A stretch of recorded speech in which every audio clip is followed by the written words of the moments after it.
तो दिल्ली में होने वाली एनसीपी के शरद कैंप की बैठक के बाद शरद पवार को पार्टी का सर्वे सर्वा बनाए रखने का प्रस्ताव पास हो सकता है। वैसे बैठकों का दौर यूनिफॉर्म सिविल कोड को लेकर भी जारी है।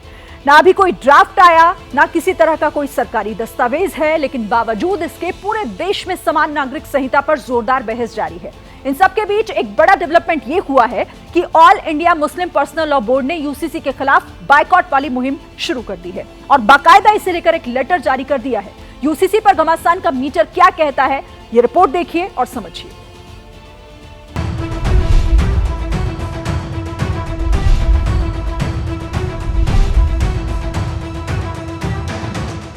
यूनिफॉर्म सिविल कोड पर माहौल गर्म है।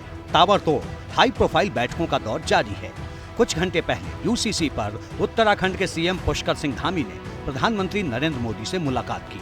पीएम आवास पर करीब 2 घंटे तक यूसीसी पर मंथन हुआ।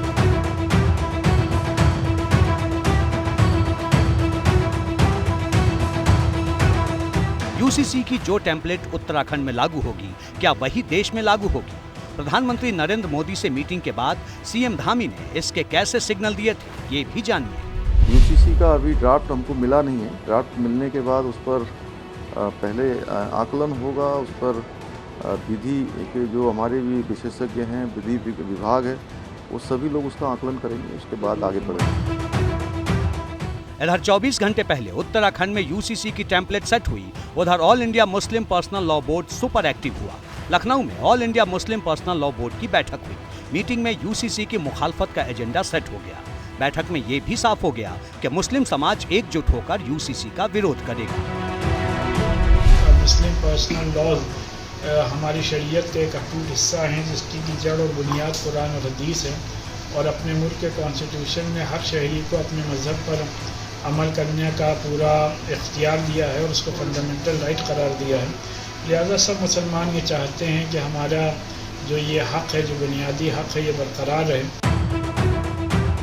करीब 3 घंटे all India Muslim personal law board की बैठक चली। बैठक के फौरन बाद यूसीसी के खिलाफ all India Muslim personal law board की तरफ से एक लिंक जनरेट किया गया, जिसमें यूसीसी के विरोध की लाइनें पहले से मौजूद हैं। इधर all India Muslim personal law board ने विरोध का खाका रिलीज किया। उधर उपराष्ट्रपति जगदीप धनखड़ ने यूसीसी को इमीडिएट इफेक्ट से लागू करने की वकालत कर दी। This will bind Bharat, its nationalism, more effectively, and any further delay in implementation of Uniform Civil Code will be corrosive of our values. Muslim personal law board UCC की मुखालफत क्यों कर रहा है, ये समझ लीजिए। उसका दावा है कि यूसीसी के प्रावधान मुस्लिम पर्सनल लॉ बोर्ड और शरीयत के कानून के तहत नहीं है। ऐसे में यूसीसी का विरोध जायज है। दलील ये दी गई कि मुस्लिम पर्सनल लॉ बोर्ड शरीयत पर आधारित है, इसलिए कोई भी मुसलमान उसमें किसी भी तरीके के बदलाव को मंजूर नहीं करेगा। लेकिन केरल के गवर्नर का शरीयत पर क्या कहना है, ये भी सुन लीजिए। बादशाहों को अपनी सल्तनत चलाने के लिए कोई कानून चाहिए, लिहाजा बहुत सारे लोगों ने आगे बढ़कर कानून लिख दिए। आज हमारे जो लोग अपने आप को उलमा कहते हैं, वो इंसानों के लिखे हुए उस कानून को जो बादशाहों की ज़रूरत पूरी करने के लिए लिखा गया था, उसे उन्होंने नाम दे दिया शरीयत। All India Muslim personal law board UCC के खिलाफ है, लेकिन मुस्लिम बोर्ड से मुस्लिम महिलाएं कितनी मुतमईन हैं, इसकी नब्ज एबीपी न्यूज पर यूसीसी पर हुई सबसे बड़ी बहस में हमने टटोलने की कोशिश की। आखिर मुस्लिम महिलाएं यूसीसी पर किसके साथ खड़ी हैं, ये भी जानिए। मैं समझती हूँ हमारी बहुत सीरियस ज़रूरत है इस टाइम पर इसकी, और यूसीसी के टाइम पे ना एक हमारा आर्टिकल 14 राइट टू इक्वालिटी, उसका एक उसको जीने के लिए, उसको पाने के लिए एज मुस्लिम महिला मुझे यूसीसी बहुत ज़रूरी चाहिए। मुस्लिम महिलाओं के बारे में शिरीन कभी बात नहीं होती थी। आप याद करिए, अगर मैं बहुत साल पुरानी भी बात करूं तो मैंने कभी मुस्लिम बहनों का तो नाम भी नहीं सुना था। मेरे कान में भी नहीं आता था कि उनका कोई अधिकार है। उनको संपत्ति तो छोड़ दीजिए, वैसे ही जीवन में, आम जीवन में भी मुस्लिम बहनों का कभी आपने नाम सुना था शिरीन? जी नहीं। अब इनके पेट में दर्द सिर्फ इस बात का है, वो 4 औरतें जो ये आराम से ले आया करते थे, उसका क्या होगा?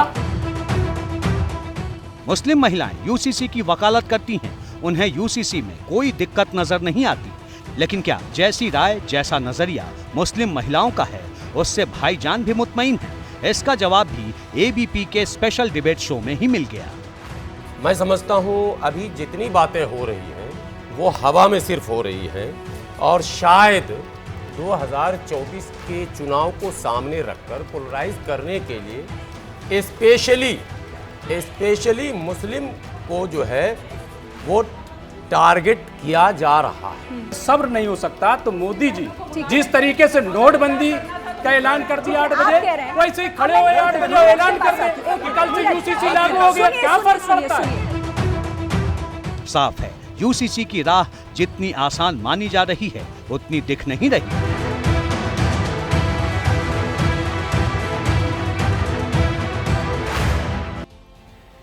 तो यूनिफॉर्म सिविल कोड को लेकर खूब हंगामा हो रहा है। सियासी गलियारों से लेकर मजहबी मजलिसों तक में यूसीसी पर सवाल उठाए जा रहे हैं। वाद विवाद के बीच रिएक्शन कांग्रेस के खेमे से भी आया।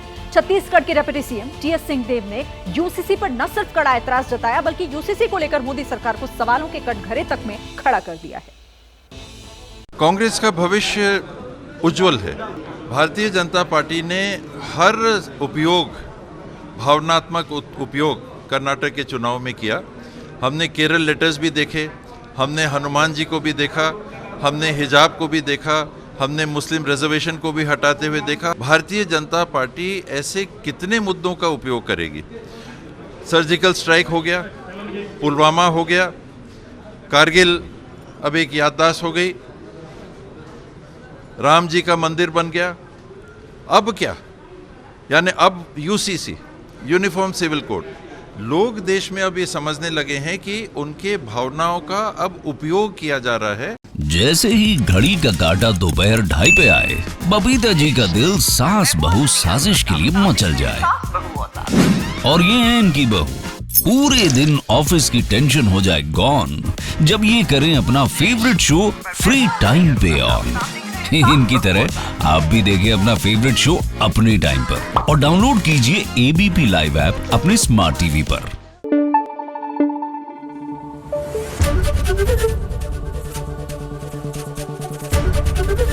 एबीपी न्यूज आपको रखे आगे।